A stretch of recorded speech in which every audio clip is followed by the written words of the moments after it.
Okay, so I started this show called Oz last night, and just for those of you who are probably not familiar with it, it is a show that was run from 1996-7 to 2003 by HBO, and it is about a group of prisoners in uh, a prison that is shortened Oz, and their particular block is called M City, where unique rules apply.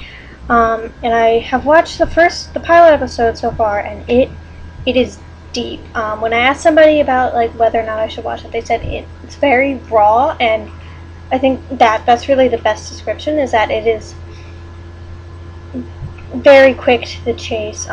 It doesn't try to pansy around anything about prison life. Definitely not for the faint of heart. I mean, I don't know what to say without like spoiling anybody, but there is a huge death in the first episode, and it's just sort of powerful. The way that death is narrated.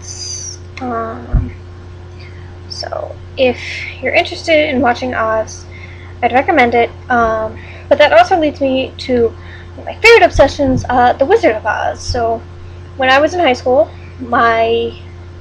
the person who ran the history club and taught me themes in U.S. history up till the construction period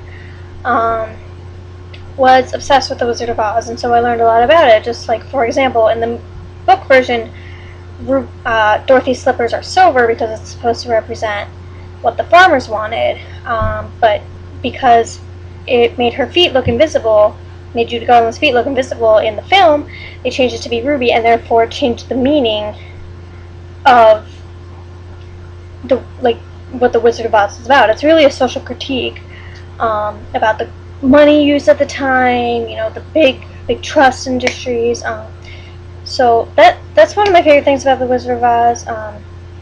Besides just totally like loving the film, I think it's sort of got this magic to it that you don't really see that often anymore. And it sort of makes me sad that they're making a remake of it, because how can you remake one of the best films of all time?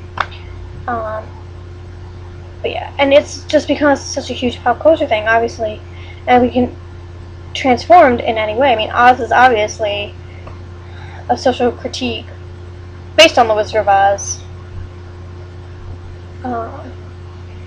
And Oz, in and of itself, became a pop culture. I was just reading about it on Wikipedia, all the references, and references to like Queer as Folk, SNL.